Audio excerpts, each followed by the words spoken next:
प्रतियोगी परीक्षार्थियों को नमस्कार। आशा करता हूं कि आप लोग ठीक होंगे। चलिए, रस का दूसरा भाग लेकर के हम आए हैं। आज इस रस के माध्यम से, इस चैप्टर से पढ़ने के बाद आप पूरी तरह से परिवर्तित हो जाएंगे। कुछ भी, कैसा भी प्रश्न आए, आप हल करने की स्थिति में होंगे। जैसा कि प्रथम भाग में आपने सीखा था कि स्थायी भाव कितने होते हैं, रस कितने होते हैं और इस रस के आदि आचार्य कौन हैं। आइए एक बार उसका रिवीजन कर लेते हैं। रस के आदि आचार्य भरत मुनि को माना गया है। उन्होंने नाट्य शास्त्र की रचना की। नाट्य शास्त्र को पंचम वेद कहा जाता है। नाट्य शास्त्र के अंतर्गत उन्होंने 8 स्थायी भाव को माना है, अर्थात 8 रसों को मान्यता प्रदान की है, जिनका मंचन रंगमंच पर कर सकते हैं। तो भरत मुनि के बाद रस सूत्र की व्याख्या करने वाले 4 और विद्वान हुए हैं। उसमें से पहला नाम है भट्ट लुल्लट का। भट्ट लुल्लट ने आरोपवाद या उत्पत्तिवाद का सिद्धांत दिया है। उसके बाद दूसरे नंबर पर आते हैं आचार्य शंकुक। आचार्य शंकुक ने अनुमितिवाद का नाम दिया है। और उसके बाद भट्ट नायक आते हैं। भट्ट नायक का भुक्तिवाद है। भट्ट नायक के बाद अभिनव गुप्त, जिनके सिद्धांत का नाम है अभिव्यक्तिवाद। तो जितने भी व्याख्याता रहे हैं, रस के संदर्भ में व्याख्या प्रस्तुत की है। जो रस में विभाव, अनुभाव, व्यभिचारी भाव, संयोगाद्रस निष्पत्ति, इसमें जो संयोग शब्द आया है उसका संयोग कैसे होता है, उस संबंध में विस्तृत चर्चा की है। तो रस का संबंध आपके और हमारे जीवन से है। आप लोग जैसे पिक्चर देखते हैं, फिल्म देखते हैं, तो उसके निर्माता निर्देशक उसमें सारे भावों का सम्मिलन करते हैं। जैसे नायक नायिका के प्रेम का प्रदर्शित श्रृंगार के द्वारा, और कोई विदूषक उसमें जैसे कादर खान या असरानी जो हंसी के पात्र होते हैं, हंसाने का काम करते हैं, तो हास्य रस भी उसमें सम्मिलित करते हैं। नायक की मृत्यु को दिखाते हैं या और किसी प्रिय की मृत्यु, प्रियजन की मृत्यु का जब दिखाते हैं तो करुण रस। और इसी प्रकार से जब नायक खलनायक की ठुकाई करता है तो क्रोध आता है उसे, तो क्रोध भी। वीरता के साथ युद्ध करता है तो वीर रस, उत्साह। और जब खलनायक किसी को मगरमच्छ घड़ियाल के सामने डाल देता है तो विभत्स रस की उत्सर्जना होती है। तो इस प्रकार से जो हमारे आपके जीवन में, हृदय में विद्यमान भाव संवेदनाएं हैं, उन भाव संवेदनाओं को छूने का काम पिक्चर या फिल्म करती है। और इन सब का हमारे जीवन, दैनिक जीवन में कहीं न कहीं, किसी न किसी रूप में प्रतिदिन भाव संवेदनाओं का जागरण होता है।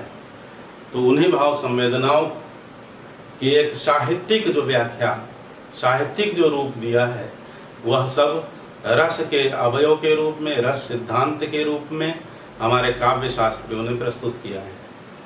तो एक बार रिवीजन करते हैं। श्रृंगार रस कल बताया था। श्रृंगार रस कैसे लिखा जाता है इसका ध्यान रखिए। ये वर्तनी का भी प्रश्न है। बहुत त्रुटि कर देते हैं, ऐसे लगा देते हैं और इस तरह से श्रृंगार लिख देते हैं, पूरी तरह से गलत है। तो श्रृंगार रस इस तरह से लिखा जाता है। तो श्रृंगार रस का स्थायी भाव है रति, यानी प्रेम, कल बताया था। दूसरा है वीर। वीर का स्थायी भाव है उत्साह। तीसरा है हास्य। हास्य का स्थायी भाव है हास्य या हंसी। करुण।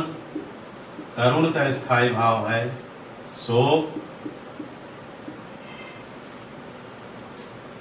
अद्भुत। अद्भुत का स्थायी भाव है आश्चर्य।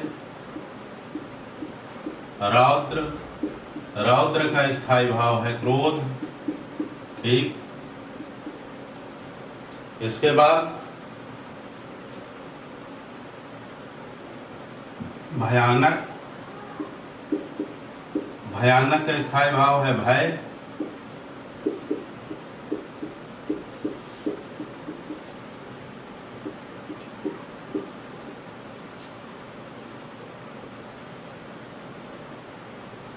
विभत्स, विभत्स का स्थायी भाव है, हाँ बोलिए, जुगुप्सा। नवरस कौन सा जोड़ा है, कल चर्चा हुई थी, जिन्होंने नहीं देखा है वो पिछला वीडियो देख सकते हैं। तो नवरस, नौवां रस जो है वो शांत रस है, और शांत रस का स्थायी भाव निर्वेद है, जिसे वैराग्य कहा जाता है। जुगुप्सा का अर्थ है घृणा। आश्चर्य को विस्मय भी लिख देते हैं। तो मूलतः इन 9 रसों की चर्चा काव्य शास्त्र में है। बाद में 2 रस और जुड़े हैं। 10वां है वात्सल्य रस। वात्सल्य रस का स्थायी भाव है वत्सल, वत्सलता या पुत्र संतान विषयक रति, संतान विषयक रति। और 11वां है भक्ति रस, ईश्वर विषयक रति, ईश्वर विषयक रति। अब ये मूल, ये भाव जो है हमारे और आपके हृदय में विद्यमान है। प्रश्न इन्हीं से बनते हैं कि रसराज किसे कहा जाता है, या सर्वश्रेष्ठ रस किसे कहते हैं। एक बार पहले समझ लीजिए, फिर ये प्रश्न जो दिए हुए हैं इनका स्क्रीनशॉट ले लीजिएगा, और इसके साथ जो हम इनकी सबकी व्याख्या भी करते हुए चल रहे हैं। तो उस रसराज किसे कहा जाता है, श्रृंगार रस को रसराज कहा जाता है। वीर रस के कितने भेद हैं, तो वीर रस के कल बताया था 4 भेद हैं। कौन कौन सा, एक तो युद्ध वीर, दूसरा दानवीर, तीसरा दयावीर, चौथा धर्मवीर। इसी तरह से हास्य रस के 6 भेद माने गए हैं, और पहला है उसमें स्मित, दूसरा हसित। स्मित और हसित दोनों उत्तम श्रेणी में आते हैं, श्रेष्ठ माने जाते हैं। तीसरा विहसित और अवहसित है, ये मध्यम श्रेणी में आते हैं। और तीसरा चौथा हो गया, 5वां अपहसित और 6वां अतिहसित, ये अधम श्रेणी के अंतर्गत आते हैं। तो हास्य के कितने भेद हो गए, 6 भेद। वीर के कितने भेद हो गए, 4 भेद। श्रृंगार रस को क्या कहा जाता है, रसराज कहा जाता है। करुण रस, भवभूति ने करुण एवं रसा, करुण रस को प्रधानता दी है। अद्भुत रस का तात्पर्य है आश्चर्य, जहाँ पढ़ करके काव्य को या देख करके दर्शक को, पाठक अथवा श्रोता को आश्चर्य की अनुभूति हो, वहाँ अद्भुत रस की सर्जना होती है। इसी तरह से क्रोध उत्पन्न हो तो रौद्र रस होता है, भय की उत्सर्जना हो तो भयानक रस होता है। घृणा या जुगुप्सा जिन पंक्तियों में पढ़ करके लगे घृणा आए, उस वहाँ पर विभत्स रस होता है। जहाँ मन शांत हो जाए, धीर हो जाए, स्थिर हो जाए, वहाँ शांत रस होता है।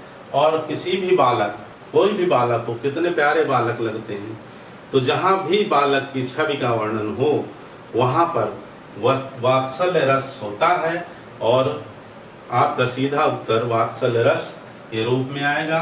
भक्ति ईश्वर विषयक रति, यानी जहाँ ईश्वर के प्रति प्रेम की भक्ति भावना का वर्णन हो, वहाँ भक्ति रस होता है। एक चीज यहाँ देख लीजिए, श्रृंगार रस के कितने भेद होते हैं, 2 भेद होते हैं। पहला संयोग श्रृंगार, दूसरा वियोग श्रृंगार। जहाँ नायक और नायिका के परस्पर मिलन का वर्णन हो रहा हो, चित्र दिखाया जा रहा हो, तो वहाँ पर श्रृंगार रस होता है, संयोग श्रृंगार। और जहाँ नायक और नायिका के परस्पर विछोह या वियोग का वर्णन हो, वहाँ विप्रलंब श्रृंगार होता है। सूरदास जी ने जो भ्रमर गीत की रचना की है, उसकी पंक्तियां यदि आती हैं साहित्य में, कहीं भी पूछी जाती हैं, आपके किसी भी प्रतियोगी परीक्षा में पूछी जाती हैं, तो आप विप्रलंब श्रृंगार को लिखेंगे। इसी तरह से मीरा की जो भक्ति है, भगवान श्री कृष्ण के प्रेम के प्रति माधुर्य की भक्ति है, वह भगवान श्री कृष्ण को पति के रूप में देखती हैं, मानती हैं। तो उनकी भक्ति का वर्णन आए, उनके प्रेम का वर्णन आए, तो वहाँ भी श्रृंगार रस होता है समग्र रूप में। इसी तरह से कबीर जब कहते हैं कि कै बिरहिन को मीच दे कै आपा दिखलाए, 8 पहर का दांझड़ा मुँह पे सहा न जाए। तो कबीर की भक्ति भी प्रेमी और प्रेमिका, अपने को प्रेयसी प्रेमिका मानते हैं और परमात्मा को प्रेमी मानते हैं। तो इस तरह से उनकी भी भक्ति में विरह का वर्णन या श्रृंगार रस विद्यमान होता है। तो कबीर की पंक्तियां हैं, मीरा की पंक्तियां हैं, तो वहाँ श्रृंगार रस होगा। सूरदास के भ्रमर गीत की पंक्तियां हैं, तो वहाँ भी विप्रलंब श्रृंगार होगा। और किसी भी बालक के सौंदर्य का वर्णन हो, रूप का वर्णन हो, तो वहाँ वात्सल्य रस होगा। बहुत ही आसानी से आप इसे, चूँकि हमारे और आपके जीवन से संबंधित ये भाव संवेदनाएं होती हैं, जो सहृदय होता है वह इन्हें स्वीकार करता है, इनका आनंद लेता है। तो काव्य में अथवा नाटक में पाठक हो, श्रोता हो अथवा दर्शक हो, इन रसों से ओतप्रोत होकर के भाव विभोर हो जाता है। एक बात आती है कि रस आस्वाद है, आस्वाद्य है। तो रस आस्वाद नहीं है, आस्वाद्य है। रस का आस्वादन जो हम करते हैं वो आस्वाद्य है। जैसे सूरदास जी लिखते हैं कि भगवान की भक्ति और कृपा की अनुभूति कहीं नहीं जा सकती है। ज्यों गूंगे मीठे फल को रस अंतर्गत ही भाव है। इसी तरह से एक ही दृश्य को देख करके अनेक जो दर्शक होते हैं, कोई रोने लगता है तो किसी के ऊपर कोई फर्क नहीं पड़ता। तो जिनका तादाद में जुड़ जाता है, इसे ही साधारणीकरण कहा जाता है। और ऐसे श्रोता, पाठक अथवा दर्शक को सहृदय के नाम से, साहित्य की भाषा में सहृदय के नाम से संबोधित किया जाता है।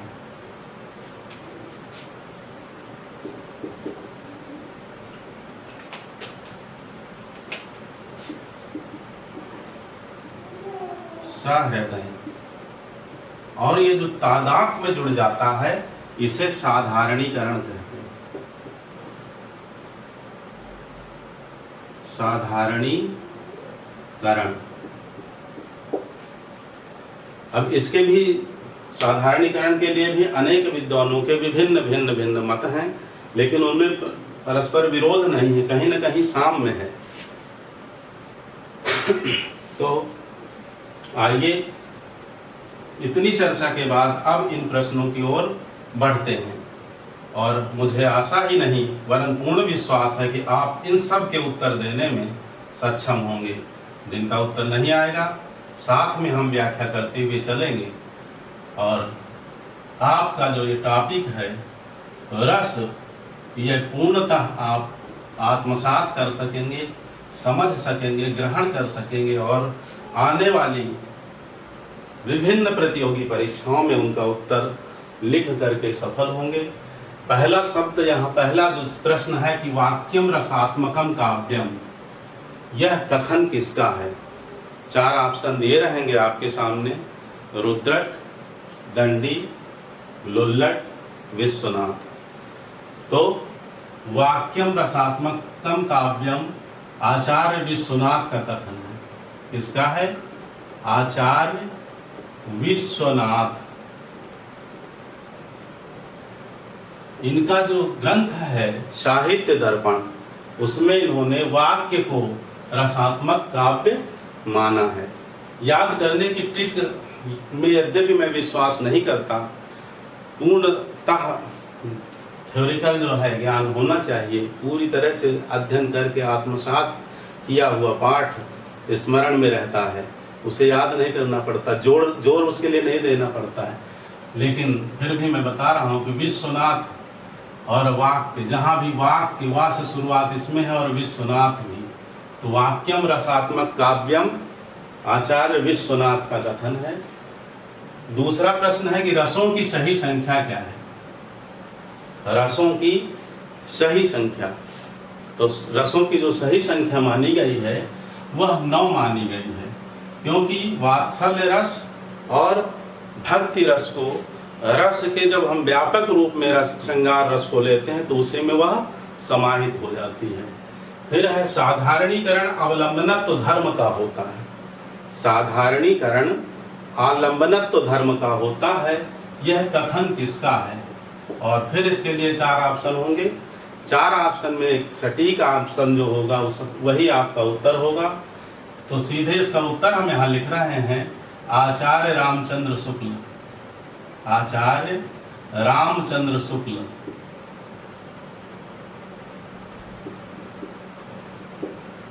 इसके बाद है भरत मुनि के अनुसार स्थायी भावों की संख्या क्या है? तो इसकी व्याख्या कल से हो रही है। भरत मुनि ने, बिल्कुल आपके मुंह से जो उत्तर निकल रहा है सही है। भरत मुनि ने 8 रस माने हैं, और जब 8 रस को मान्यता प्रदान की है तो स्थायी भावों की संख्या कितनी हुई? 8 हुई। स्थायी भाव की सही संख्या क्या है? तो फिर आपका इसका उत्तर 9 होगा। सात्विक अनुभव क्या है? कल इसकी चर्चा हुई थी। तो सात्विक अनुभव कितने प्रकार के होते हैं?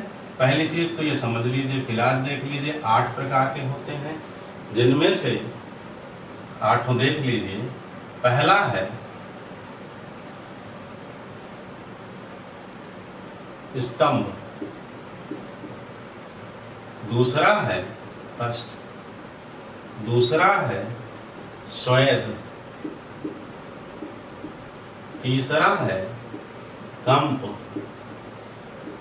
चौथा है स्वरभंग या पहले रोमांच लिख लीजिए, रोमांच। कापी और पेन साथ रखिए, लिखते चलिए। 5वां है स्वरभंग। स्वरभंग का तात्पर्य समझ रहे हैं, अभी बताते हैं। 6वां है कंप, 7वां है विवर्णता,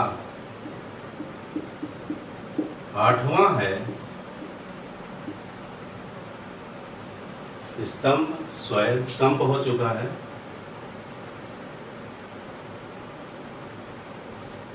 अश्रु और प्रलाप। यह 8 भेद हो गए। स्तंभ, स्तंभ का मतलब जैसे खंभा होता है, खड़ा हो जाए व्यक्ति। अनुभव के विषय में कल चर्चा हुई थी। अनुभव के 4 भेद हैं। पहला है कायिक, यानी काया के द्वारा। जैसे आप किसी जोकर को देखें और देखने के बाद आपके मन में हंसी, उसके वेशभूषा को देख करके, एक तरफ पैजामा पहने हैं और एक दूसरी तरफ पैंट, एक चश्मे में लेंस है दूसरे में नहीं है, तो यह देख करके जो हंसी का भाव उत्पन्न होने की स्थिति है, यह कायिक अनुभव है। कायिक के अतिरिक्त दूसरा है वाचिक, जब वह वाणी के द्वारा कुछ बोले हंसाने के लिए, तो वाचिक है। तीसरा है सात्विक। सात्विक जो है वह दर्शक, श्रोता अथवा पाठक के हृदय में उत्पन्न होता है, और यह जो है इस पर आश्रय का जो है वश नहीं होता। ये प्रश्न भी पूछा गया है कि किस अनुभव पर आश्रय का वश नहीं होता? तो सात्विक अनुभव पर, सात्विक अनुभव पर आश्रय का वश नहीं होता है। दूसरी तरह से भी यह प्रश्न बनता है कि कौन सा सात्विक अनुभव नहीं है? तो इनमें से दे दिया जाएगा स्वेद, कंप, रोमांच और लिख दिया जाएगा मूर्छा। तो आपका सही उत्तर क्या होगा? मूर्छा सात्विक अनुभव नहीं है। मूर्छा फिर क्या है? मूर्छा संचारी भाव है। क्या है? संचारी भाव। तो स्वेद, कंप, रोमांच, स्वरभंग, अश्रु, विवर्णता और प्रलाप, ये सारी जो गतिविधियां हैं वह आश्रय के अंतःकरण में उत्पन्न होती हैं और इन पर आश्रय का वश नहीं होता। कल मैंने चर्चा की थी कि आश्रय कौन है और विषय का क्या है। इसके लिए आप पुराना जो है हमारा इसके भाग 1 इसका देख सकते हैं रस का, तो आपको स्पष्ट हो जाएगा कि आश्रय कौन है। आइए आगे बढ़ते हैं।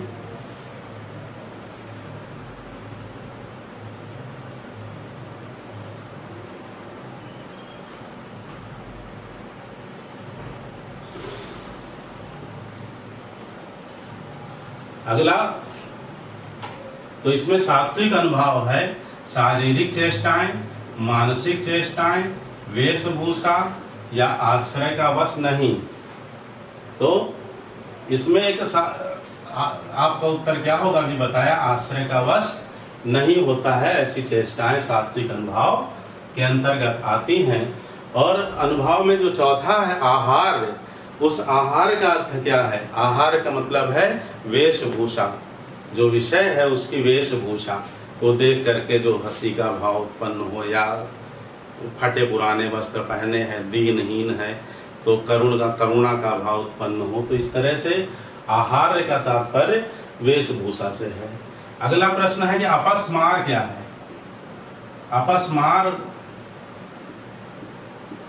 अपस्मार क्या है? ऑप्शन में रहेगा नंबर 1 विभाव है, दूसरा अनुभाव है, तीसरा संचारी भाव है और चौथा स्थायी भाव है। ये 4 ऑप्शन दिए रहेंगे।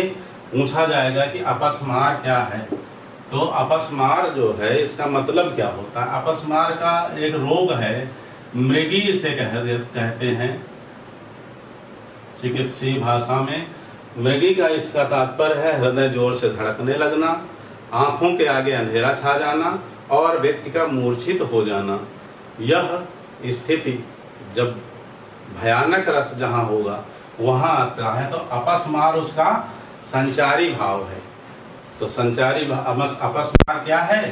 संचारी भाव। आपका सटीक उत्तर होगा संचारी भाव। इसी तरह से अवहित्था क्या है? अवहित्था भी संचारी भाव है। असूया क्या है? असूया भी संचारी भाव है।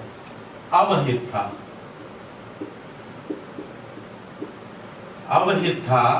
भय, लज्जा आदि के कारण उत्पन्न भावों को छिपाने का भाव है, जिसे अवहित्था कहते हैं। यह भी संचारी भाव है। क्या है?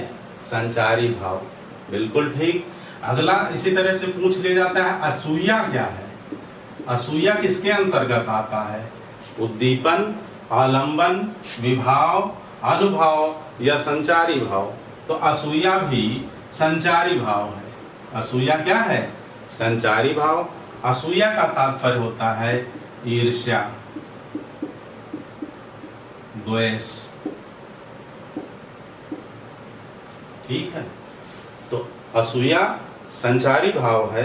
जब कभी कभी दिखाते हैं कि एक नायक की 2 नायिका होती हैं और उनके मन में आपस में एक दूसरे के प्रति ईर्ष्या या द्वेष का भाव हो, तो वहाँ जो है यह असूया होता है।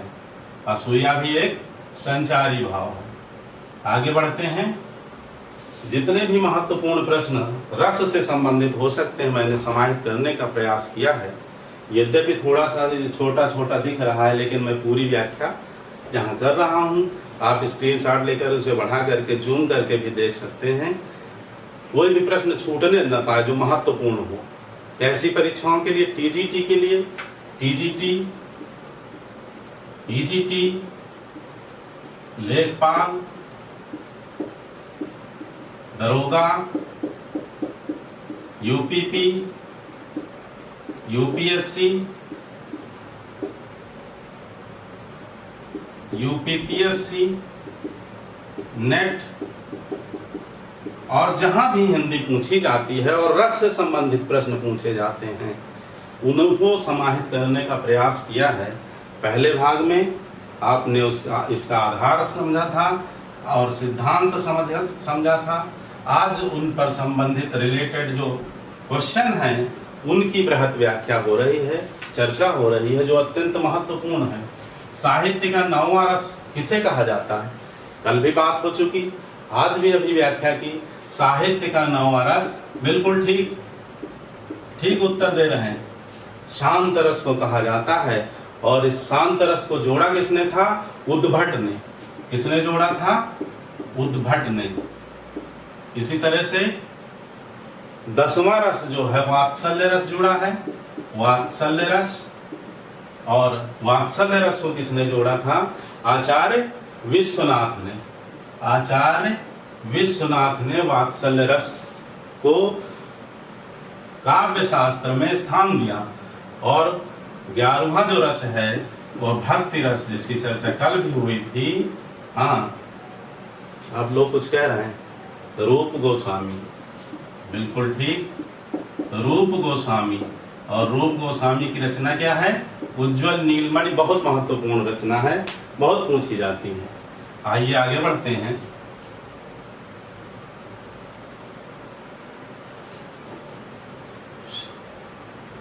साहित्य का 9वां रस हो चुका है। कौन सा रस है? शांत रस। तुम्हारे छूने में था प्राण संग में पावन गंगा, ये पंक्ति है। और इसमें पूछा जाए कि रस कौन सा है, इससे संबंधित रस का वर्णन कीजिए। तुम्हारे छूने में था प्राण और संग में पावन गंगा। तुम्हारे स्पर्श से जैसे मानो प्राण मिल गए हों और साथ में रहने से मानो गंगा की सी पवित्रता का ही अनुभूति हो रही हो। तो इस पंक्ति में क्या लग रहा है आपको? करुण रस होगा? हास्य रस होगा?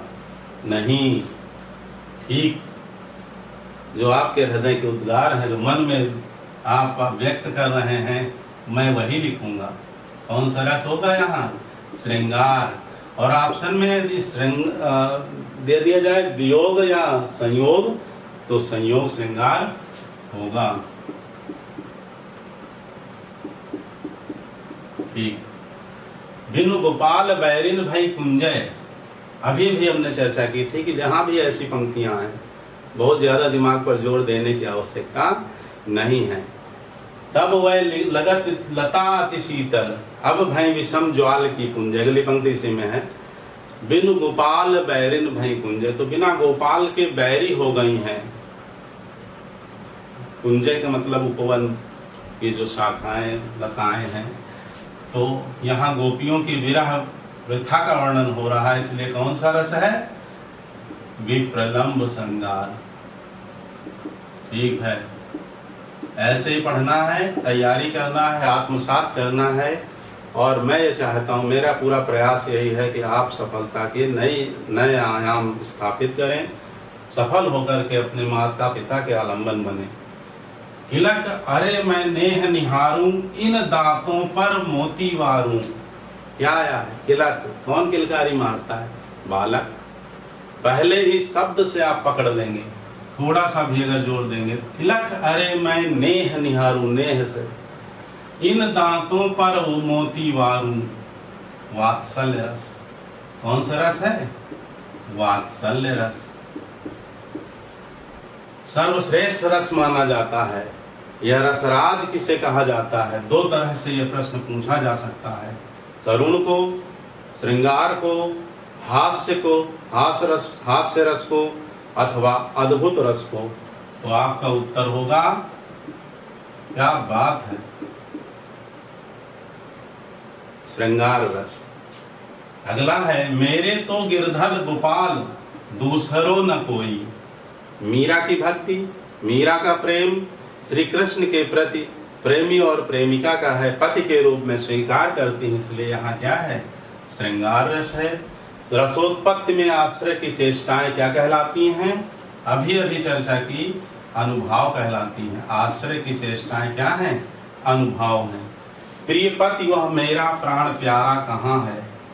प्राण प्यारा हो गया है, वियोग हो गया है और स्थायी रूप से हो गया है।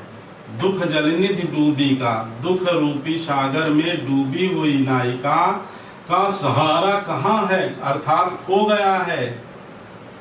और प्रश्न इसका दो तरह से बनता है कि इसमें कौन सा रस है अथवा इसका स्थायी भाव क्या है। दुख जलनिध डूबी का सहारा कहाँ है। जब सहारा खो गया है तो इसमें क्या समझ में आ रहा है आपको? कौन सा रस होगा? श्रृंगार होगा, हास्य होगा, वियोग श्रृंगार होगा, अथवा करुण रस होगा? बिल्कुल ठीक उत्तर आपका है। लेकिन इस प्रश्न को इस तरह से भी बना सकता है चयन बोर्ड आपका कि इन पंक्तियों का स्थायी भाव क्या है। स्थायी भाव बताइए। रस न पूछ करके स्थायी भाव पूछ लिया जाए तो पहले आपको छांटना क्या है, इसका रस क्या है। तो जो आपके मन में उत्तर है बिल्कुल ठीक है, वही रस है। इसका रस है करुण और स्थायी भाव पूछा जा रहा है। 4 ऑप्शन दिए होंगे तो आप सही आंसर को टिक करेंगे, गोला काला करेंगे और वह होगा शोक। फिर उस काल मारे क्रोध के तन कांपने उनका लगा। उस काल उसी समय मारे क्रोध के, एक पंक्ति दी होगी और आपको छांटना होगा। एक पंक्ति इस तरह से सिंगल इन्वर्टेड कामा में लिख दी जाएगी और पूछा जाएगा कि इस पंक्ति में कौन सा रस है। तो उस काल मारे क्रोध के तन कांपने उनका, मारे क्रोध के, क्रोध आ गया सीधे सीधे, ज्यादा दिमाग पे जोर देने की आवश्यकता नहीं। मारे क्रोध के, बड़ी सरलता से सीखिए, सहजता से, निश्चिंत होकर के, भार नहीं लेना मन मस्तिष्क पर, हल्के फुल्के होकर। उसको उस काल मारे क्रोध के रौद्र रस, बिल्कुल ठीक। ऐसे ही तैयारी करी जाती है, आत्मसात किया जाता है और अच्छे अंक प्राप्त किए जाते हैं। जहाँ तह मज्जा मांस रुचिर लख परत बगारे। जहाँ मांस, मज्जा, हड्डियां, आंख निकली पड़ी है, जांघों को कौवे सियार खोद खा रहे हैं, ऐसी विभत्स स्थिति का वर्णन हो तो वहां कौन सा रस होता है? विभत्स रस होता है। कहने की आवश्यकता नहीं है। जहां घृणा का भाव मन में उत्पन्न हो वहां जुगुप्सा स्थायी भाव पूछ लिया जाता है। अगर कि स्थायी भाव क्या है तो आप उत्तर देंगे जुगुप्सा है, और पूछा जाए रस कौन सा है तो विभत्स रस है। इसके बाद केशव कही न जाई का कहिए, देखत तब रचना विचित्र। देखिए पंक्तियां, मैंने कल बताया था कि पंक्तियों को पढ़ करके और उसका अर्थ समझने का प्रयास करेंगे तो रस बहुत ही आसानी से पकड़ लेंगे। और जो 9 रस हैं या 11 रस हैं, उन रसों की पहले स्थायी भाव और कितने रस हैं और कौन सा रस किस ओर संकेत करता है, इस चीज को समझना है कि कौन सा रस हमें किस ओर। हास्य रस है, सुनकर के हंसी आए तो हास्य रस होगा।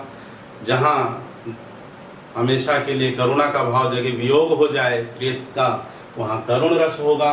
जहाँ आश्चर्य प्रकट हो रहा हो वहाँ अद्भुत रस होगा। जहाँ शांत निर्वेद की भावना हो, कोई भी मन में तरंग उस तरह की ना उठे, संसार से वैराग्य की भावना जागृत हो, वहाँ शांत रस होगा। जहाँ बच्चे के किलकारी का, बालों का, मुखमंडल का वर्णन हो वहाँ पर वात्सल्य रस होगा। इसी प्रकार जहाँ क्रोध की बात हो, भुजाएं फड़कने लगे, आंखें लाल हो जाएं, वहाँ रौद्र रस होता है। बाल अधि विशाल विकराल ज्वाल जाल मानव लंक लीलिबे को काल रसना पसारी है। जब हनुमान जी लंका को जला रहे हैं, रौद्र रूप उनका है, तो कौन सा रस है वहाँ पर? रौद्र रस है और क्रोध उत्पन्न हुआ है। और जहाँ वीरता की बात हो, वीर तुम बढ़े चलो, धीर तुम बढ़े चलो, सामने पहाड़ हो, सिंह की दहाड़ हो, उत्साह का भाव जागृत हो, वहाँ पर वीर रस होता है।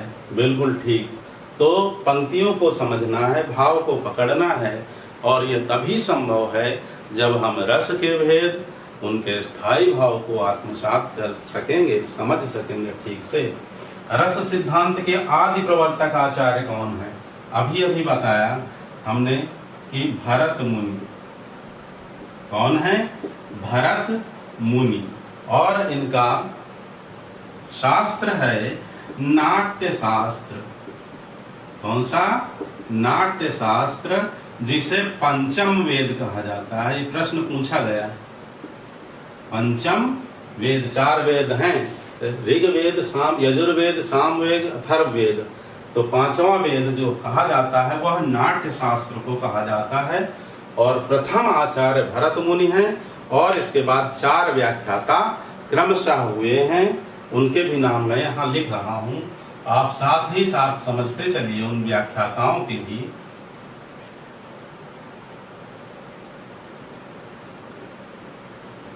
पहले हैं भट्ट लोल्लट। भट्ट लोल्लट, और भट्ट लोल्लट का जो सिद्धांत है वह उत्पत्तिवाद या आरोपवाद है। कौन सा सिद्धांत दिया है? उत्पत्तिवाद या आरोपवाद। ठीक है, कभी कभी ये पूछ लिया जाता है कि भट्ट लोल्लट का जो सिद्धांत उत्पत्तिवाद या आरोपवाद है यह किस दर्शन से संबंधित है। यद्यपि जो वनडे एग्जाम होते हैं उनमें ये प्रश्न नहीं आता, लेकिन टीजीटी, पीजीटी और नेट के एग्जाम में ये प्रश्न बनता है। तो यह मीमांसा दर्शन से संबंधित है। किससे संबंधित है? मीमांसा दर्शन से।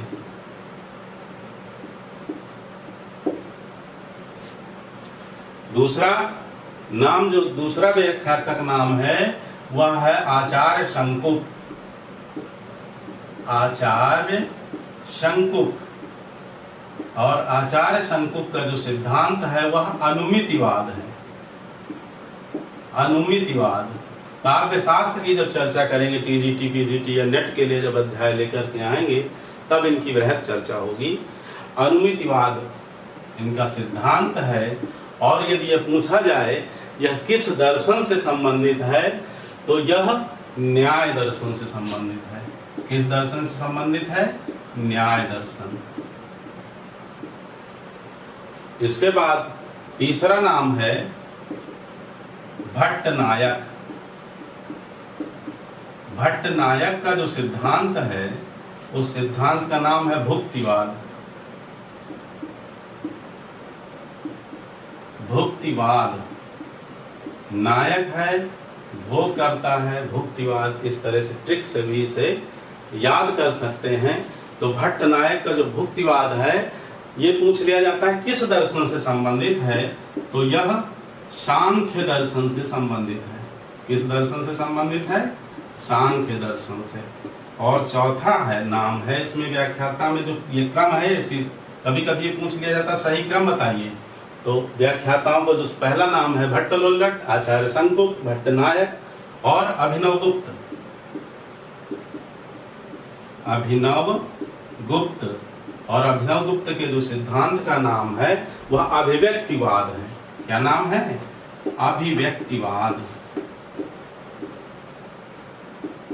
और यह शैव दर्शन से संबंधित है। अगर पूछा जाए कि किस दर्शन से संबंधित है तो शैव दर्शन से संबंधित है। और इसके बाद हम आगे बढ़ते हैं। अगला जो प्रश्न है उस प्रश्न की तरफ।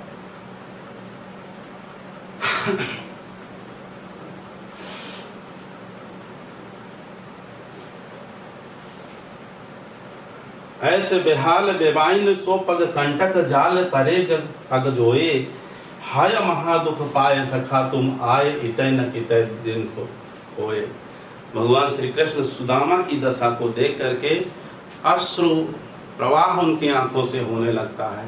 तो पूछ लिया जाता है कभी कभी कि इसमें जो है कौन सा रस है, तो कौन सा रस है यहाँ, और ऑप्शन में दिया रहेगा वीर रस के अंतर्गत युद्धवीर, दानवीर, दयावीर अथवा धर्मवीर। तो समझ गए होंगे यहाँ भगवान के दया का वर्णन हो रहा है। इतनी दया है अपने मित्र के प्रति, उनके कंटकाकीर्ण कंटकों से जो है आच्छादित पैरों को देखते हैं जब लगे हुए बेवाइयाँ फटी हुई हैं तो उनके आंखों से अश्रु प्रवाह होने लगता है। तो यहाँ दयावीर, वीर रस का जो एक भेद है वह दयावीर, तो यह उद्घाटित होता है इन पंक्तियों में।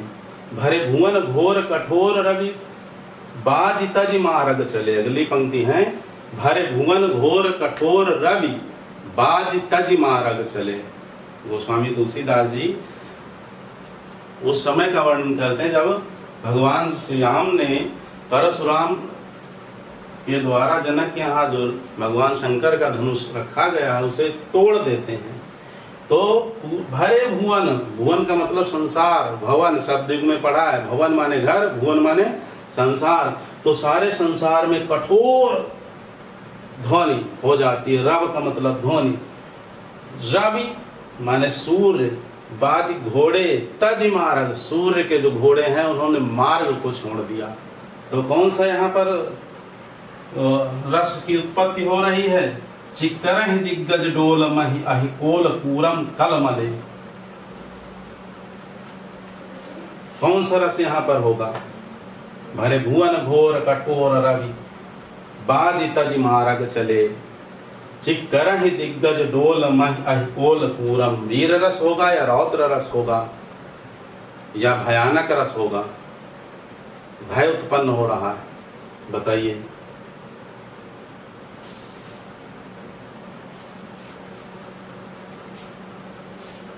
हाँ,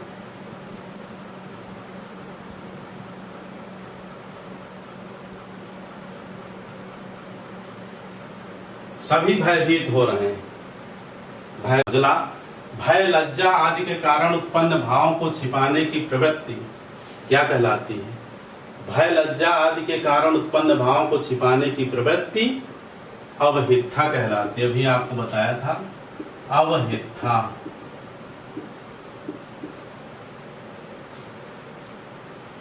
अवहित्था क्या है? अवहित्था संचारी भाव है। क्या है? संचारी भाव। फिर अगला है राम को रूप निहारत जानकी, कंकन के नग की परछाई। राम के रूप को निहारती हुई जानकी कंगन में, अपने कंगन के नग की परछाई में राम जी के रूप को, स्वरूप को निहार रही हैं। बिल्कुल ठीक, श्रृंगार रस होगा और श्रृंगार में भी संयोग श्रृंगार। अगला है निस्दिन बरसत नयन हमारे। जहां रोने की बात आए, निस्दिन बरसत नयन हमारे, वहां वियोग श्रृंगार, वियोग श्रृंगार। वियोग श्रृंगार और करुण रस का भेद ठीक से समझ लें। निस्दिन बरसत नयन हमारे गोपियां कह रही हैं और ये पंक्ति सूरदास के भ्रमर गीत से दी गई है। तो यहाँ पर वियोग श्रृंगार होगा या विप्रलंभ श्रृंगार होगा। कभी कभी ये भी लिख दिया जाता है ऑप्शन में, तो इसमें घबराने की जरूरत नहीं है। विप्रलंभ श्रृंगार या वियोग श्रृंगार। मातहि पितहि उरिन भयनी के, गुरु ऋण रहा सोच बड़ जी के। जब परशुराम जी आते हैं और चिल्लाने लगते हैं सबके ऊपर, किसने धनुष तोड़ा? कौसठ जनक धनुष कै तोड़ा। तो लक्ष्मण जी कहते हैं कि माता और पिता के ऋण से आप ऋण हो गए और गुरु का ऋण रहा। भगवान शंकर उनके गुरु हैं, यह सोच अभी मन में है।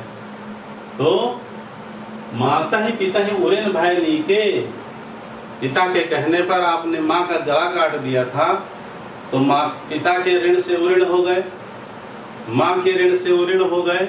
फिर माँ को जीवित करने के लिए वरदान मांग लिया अपने पिता से। अब गुरु ऋण रहा, गुरु का ऋण बाकी रह गया है, उसे आप चुकाने आए हैं। तो यहाँ हास्य की उत्पत्ति हो रही है, इसलिए इसका जो रस है वह हास्य रस है। अब लौ नशानी अब न नसइहो, राम कृपा भव निशा सियानी, जागे फिर न डसइहो। विनय पत्रिका का पद है, गोस्वामी तुलसीदास ब्रज भाषा में लिखते हैं अब लौ नशानी अब न नस। अब तक तो नष्ट होता रहा, अब मैं अपने जीवन को नष्ट नहीं करूँगा, पढ़ाई में लग जाऊँगा हैं, और जो भक्त के लिए है मैं भक्ति में लग जाऊँगा। राम कृपा भव निशा, राम जी की कृपा से भव निशा बीत गई, जागे फिर न डसई हो। वैराग्य उत्पन्न हो रहा है, मैं जाग गया हूँ, अपने आत्मबोध मुझे प्राप्त हो गया है। जागे फिर न डसई हो, बिस्तर दोबारा नहीं लगाऊंगा, मोह निशा में सोने के लिए, मोह रूपी रात्रि में सोने के लिए। तो यहाँ कौन सा रस है? शांत रस, क्योंकि जागृत हो गई है चेतना, वैराग्य उत्पन्न हो गया है। मैया मैं तो चंद्र खिलौना लय हूँ, हे माँ मैं तो चंद्र खिलौना। बालक भगवान श्री कृष्ण, तो बिल्कुल ठीक, वात्सल्य रस। अगला, जहाँ सुमति तहाँ संपत्ति नाना, जहाँ कुमति तहाँ विपत्ति निदाना। जहाँ सुमति तहाँ संपत्ति नाना, जहाँ कुमति तहाँ विपत्ति निदाना। पढ़िए बार बार और निकालिए अब। जहाँ सुमति तहाँ संपत्ति नाना, जहाँ कुमति। क्या श्रृंगार हो सकता है? क्या हास्य हो सकता है? क्या करुण है? क्या अद्भुत है? क्या भयानक है? तो फिर कौन सा रस है? बिल्कुल, जब सब शांत हो जाए सारे रस, तो रस बचता है शांत रस। जहाँ सुमति तहाँ संपत्ति नाना, जहाँ कुमति तहाँ विपत्ति निदाना। इन पंक्तियों में शांत रस है। कबहू कहाँ यह रहा निरहोंगो, श्री रघुनाथ कृपालु कृपाते, संत स्वभाव गहोंगो। कभी मेरी ऐसी रहनी होगी कि श्री रघुनाथ जी जो अत्यंत कृपालु हैं, भक्त वत्सल हैं, दीन बंधु हैं, उनकी कृपा से मैं संत का स्वभाव ग्रहण करूं। संत का वेश नहीं होता, संत के वेश में भी राक्षस छिपे होते हैं, लेकिन यहाँ गोस्वामी तुलसीदास जी संत स्वभाव की बात कर रहे हैं, अर्थात संतत्व स्वभाव में होना चाहिए। जहाँ संतत्व स्वभाव में होता है वही विशुद्ध संत होता है। तो कबहू कहाँ यह रहनि रहोंगो, श्री रघुनाथ कृपालु कृपाते, संत स्वभाव गहोंगो। यहाँ कौन सा रस है? शांत रस। मन पछतई है अवसर बीते, दुर्लभ देह पाई हरिपद भजु, कर्म वचन अरुहीते। सोचना ही नहीं, सारे रस जहाँ शांत हो जाए वहाँ शांत रस होता है बच्चों। अगला है, फहरी ध्वजा फड़की भुजा, बलिदान की ज्वाला उठी, निज मातृभूमि के मान में चंड मुंड की माला उठी। हाँ, कहने की जरूरत नहीं है। कौन सा रस है? रौद्र रस। अगर पूछ लिया जाए कि इसका स्थायी भाव क्या है, इन पंक्तियों में कौन सा स्थायी भाव है? फहरी ध्वजा फड़की भुजा, तो स्थायी भाव केवल पूछ लिया जाए, रस न पूछा जाए तो क्रोध। स्थायी भाव क्या है रौद्र रस का? क्रोध। श्याम गौर सुंदर दो जोरी, निरखई छवि जननी तृण तोरी। अगर जननी के अतिरिक्त यहाँ नारी आ जाए तो श्रृंगार हो जाएगा, लेकिन जब माँ की बात आ जाए, माँ शब्द आ जाए, और बालक श्याम गौर सुंदर दो जोरी, राम जी और लक्ष्मण जी, तो बालक और माँ की जब बात हो तो वहां पर बिल्कुल ठीक वात्सल्य रस होता है। आश्रय की चेष्टाएं क्या कहलाती हैं? तो आश्रय की चेष्टाएं अनुभव कहलाती हैं। क्या कहलाती हैं? आश्रय की चेष्टाएं। आश्रय की जो चेष्टाएं हैं वे अनुभाव कहलाती हैं। तो आपका उत्तर होगा विभाव, अनुभाव, संचारी तथा स्थायी भाव में अनुभाव। अब देखिए, ये टीजीटी पीजीटी लेवल का और नेट के स्तर का क्वेश्चन है कि संयोग का अर्थ, विभाव, अनुभाव, विचार्य, संयोग, आदर्श निष्पत्ति में जो संयोग आया है उसकी व्याख्याताओं ने, जो अभी हमने लिखे थे चारों, उन्होंने व्याख्या की है अलग अलग रूपों में, अपने अपने मत प्रस्तुत किए हैं। तो उसमें संयोग का जो संयोग शब्द है, इनका जो संयोग होता है, जो तादात्म्य में होता है, उसका अर्थ भोज्य और भोजक संबंध किसने माना है? तो भोज्य और भोजक संबंध की जब बात आए तो इसके लिए परेशान होने की जरूरत नहीं है। जो भट्ट नायक का सिद्धांत है भुक्तिवाद, भुक्तिवाद भोज्य भोजक संबंध, भुक्ति भोज्य भोजक, भट्ट नायक, ठीक है। तो इसका उत्तर क्या होगा? भोज्य भोजक संबंध माना है भट्ट नायक ने। किसने माना है? भट्ट नायक ने, बिल्कुल ठीक, भट्ट लुल्लट ने विभाव आदि एवं स्थायी भाव के संयोग, जो भट्ट लुल्लट का सिद्धांत है, आरोपवाद, उपमितिवाद भी उसे कहते हैं, उत्पत्तिवाद भी कहा जाता है। तो उन्होंने जो संयोग का की व्याख्या की है वह क्या की है, संयोग का क्या अर्थ है? तो उत्पत्ति उत्पादक, इनका सिद्धांत उत्पत्तिवाद है। तो क्या है? उत्पत्ति उत्पादक।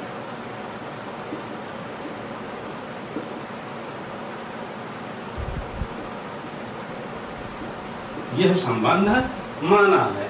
फिर अगला प्रश्न है, ये सब पीजीटी और नेट के से रिलेटेड प्रश्न है। संयोग का अर्थ व्यंग्य व्यंजक किसने माना है? ऑप्शन में दे दिए जाएंगे चारों ही व्याख्याता, भट्ट लुल्लट, भट्ट नायक, आचार्य शंकु या फिर अभिनव गुप्त। तो व्यंग्य और व्यंजक देखिए किससे रिलेटेड है?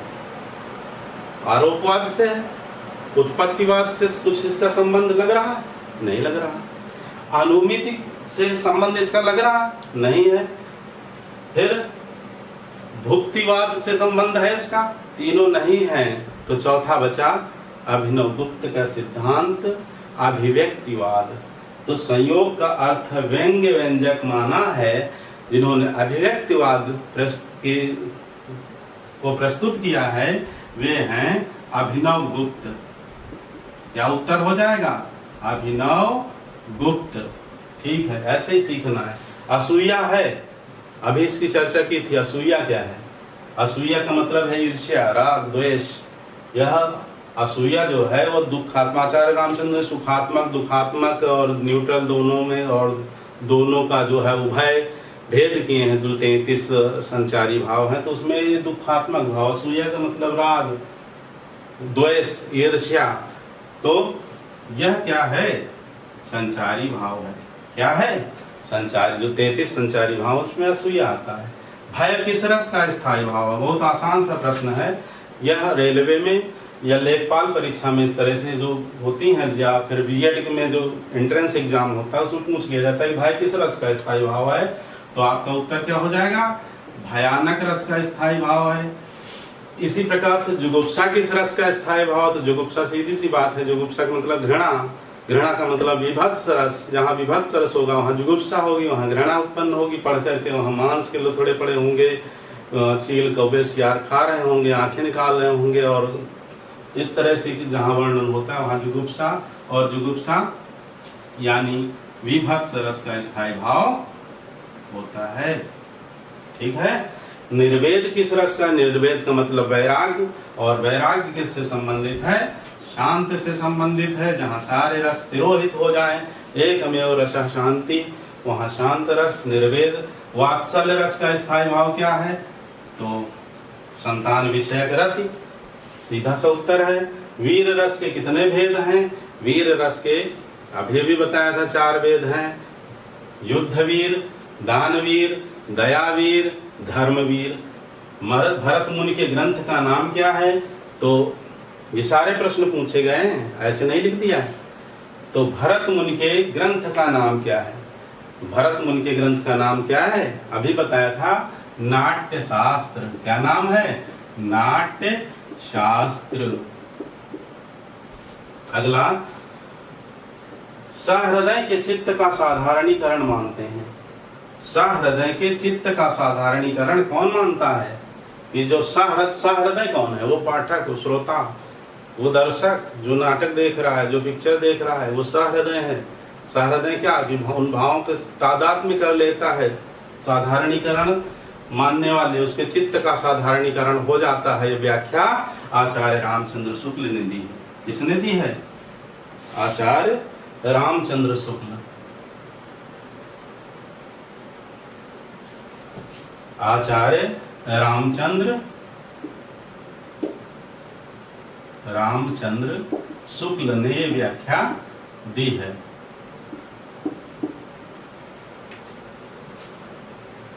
सहृदय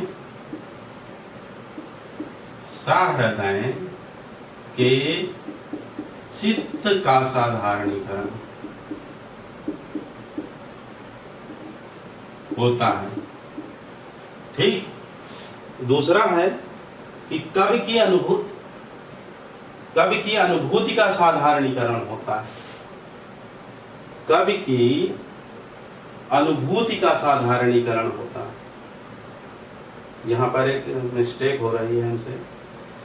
सहृदय के चित्त का साधारणीकरण, तो सहृदय के चित्त का साधारणीकरण श्याम सुंदर दास मानते हैं। श्याम सुंदर दास कौन मानता है? श्याम सुंदर दास। श्याम सुंदर दास।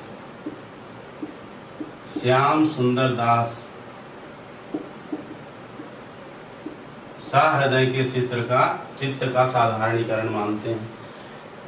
आचार्य रामचंद्र शुक्ल तो आलंबनत्व धर्म का साधारणीकरण मानते हैं। अभी बताया था आचार्य रामचंद्र शुक्ल किसका साधारणीकरण मानते हैं? आलंबनत्व धर्म का। तो सहृदय के चित्त का साधारणीकरण मानने वाले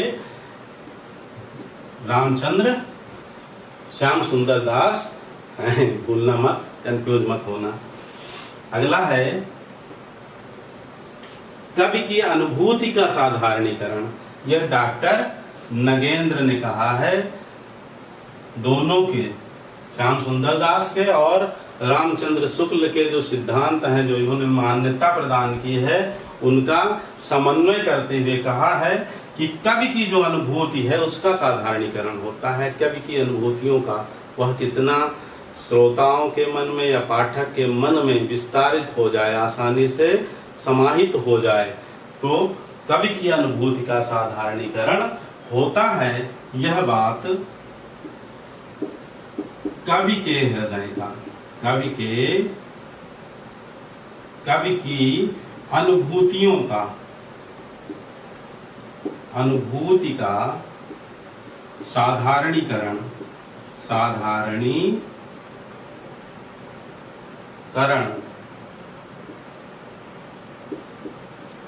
ये किसने माना है?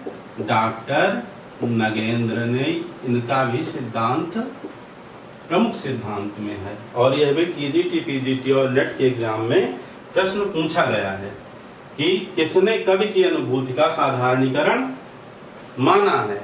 कि कवि की अनुभूति का साधारणीकरण होता है, तो कवि की अनुभूति का साधारणीकरण डॉक्टर नगेंद्र। जब आए सहृदय के चित्त का साधारणीकरण, तो सहृदय का चित्त में श्याम सुंदर बसते हैं, तो श्याम सुंदर को बैठा लीजिए। सहृदय के चित्त का साधारण, चित्त में किसे बैठाना है? श्याम सुंदर को। और जब कहा जाए आलंबनत्व धर्म का साधारणीकरण किसने माना है? तो आचार्य रामचंद्र शुक्ल। जब कहा जाए कवि की अनुभूति का प्रश्न आए, साधारणीकरण किसने माना है? तो डॉक्टर नगेंद्र। अगला और प्रमुख प्रश्न है कि रस नहीं है। अभी चर्चा हुई कि रस नहीं है, तो ऑप्शन में है आनंद। बताइए आनंद रस है या नहीं? हाँ, ठीक उत्तर, बिल्कुल ठीक। आनंद रस है, रसौवई साह। तो पहला आनंद जो है वह रस है। दूसरा ऑप्शन में दिया रखा है आस्वाद। आस्वाद, तो ये रस है या नहीं विचार करिए। तीसरा है आस्वाद्य। चौथा है ब्रह्म सहोदर। रस ब्रह्म सहोदर। तो इसमें देखिए बहुत क्लोज होता है जो ऑप्शन का मामला होता है, और जिससे प्रतियोगी परीक्षार्थी को बाहर किया जा सके, ऐसे प्रश्न बनाए जाते हैं। तो आनंद रस का पर्याय है, रसो वैसा। आस्वाद, आस्वाद रस का पर्याय है या नहीं विचार कीजिए। आस्वाद्य और ब्रह्म सहोदर। ब्रह्म सहोदर की चर्चा कल की थी। ब्रह्म सहोदर आनंद ही रस है, तो रस को ब्रह्म के समान माना जाता है। अब आस्वाद्य और आस्वाद में एक उत्तर आपका सही है और एक गलत है, तो क्या होगा यहाँ? आस्वाद। आस्वाद जो है वह रस का पर्याय नहीं है, आस्वाद्य होता है। रस का क्या होता है? आस्वाद्य। ब्रह्म सहोदर है, आनंद है, अखंड है। काव्य शास्त्रियों ने माना है कि जो विभाव हैं, अनुभाव, संचारी भाव, स्थायी भाव, यह सब कारण है, यह सब रस नहीं है। रस की उत्पत्ति का, निष्पत्ति का कारण है, हेतु है। रस तो वह अवस्था है जिसको प्राप्त सहृदय तल्लीन हो जाता है, डूब जाता है, और फिर मन मगन भया तो क्या बोले, फिर तो अश्रु प्रवाह होगा, आनंद की अनुभूति होगी, सारे भाव, अन्य भाव तिरोहित हो जाते हैं, एक ही भाव जो व्याप्त हो गया है, स्थायी रूप से बैठ गया है, उसी की अनुभूति होती है। तो विभाव, अनुभाव, संचारी भाव तथा स्थायी भाव आदि जो व्यापार हैं, यह सभी रस नहीं है, रस के हेतु हैं। रस क्या है? रसो वै सः।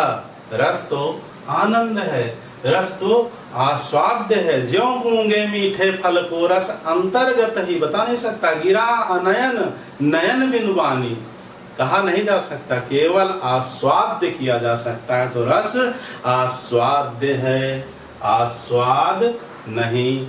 जैसे एक स्वस्थ व्यक्ति विभिन्न प्रकार के भोज्य पदार्थों को, अन्न को ग्रहण करके पुष्ट होता है, प्रसन्नता का अनुभव करता है, उसी प्रकार से एक सहृदय विभिन्न प्रकार के रसों की अनुभूति करके आनंद को प्राप्त करता है। ठीक है? तो रस नहीं है आस्वाद, रस है आनंद, रस है आस्वाद्य। आस्वाद्य ऐसे भी लिख सकते हैं, आस्वाद्य। इसे धा नहीं पढ़ना, आस्वाद्य, गलत हो जाएगा। अगला है सही क्रम है, सही क्रम पूछा गया है। जो हमारे व्याख्याता है उसमें पहला नाम है भट्ट नायक, भट्ट लोल्लट, आचार्य शंकुक और अभिनव गुप्त। तो अभी हमने बताया था, आप उसे पीछे से फिर देख सकते हैं। पहला नाम है भट्ट लोल्लट, भट्ट लोल्लट। दूसरा नाम है आचार्य शंकुक, आचार्य शंकुक। तीसरा नाम है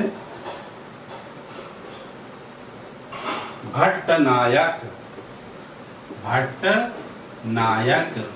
और चौथा है अभिनव गुप्त, अभिनव गुप्त। तो इस तरह से इनका यह क्रम है। फिर अंतिम प्रश्न है, संस्कृत में भानुदत्त तथा हिंदी में देव ने 34वां संचारी भाव किसे माना है? किसने किसने? भानुदत्त जो संस्कृत के विद्वान हुए हैं, काव्य शास्त्री भानुदत्त, और हिंदी में देव ने किसे माना है? 34वां संचारी भाव। सुना है इसके पहले? 34वां संचारी भाव। हाँ, नहीं सुना है? जान लीजिए किसे माना है? छल को। तो 34वां संचारी भाव भानुदत्त ने संस्कृत में, और आचार्य देव ने जो रीतिकाल के कवि हुए हैं, उन्होंने छल को 34वां संचारी भाव माना है। इतना समझना है, छल करना नहीं है। छल करोगे तो सफलता दूर हो जाएगी, और प्रपंच में पढ़ोगे तो भी सफलता दूर हो जाएगी। तो संसार के प्रपंच में नहीं पढ़ना है, पर सफलता के लिए छल, शॉर्ट ट्रिक जिसे कह देते हैं, नहीं अपनानी है, और मेहनत, लगन, निष्ठा के साथ अध्ययन करना है, व्यस्त रहना है, मस्त रहना है। शेष अगली कक्षा में।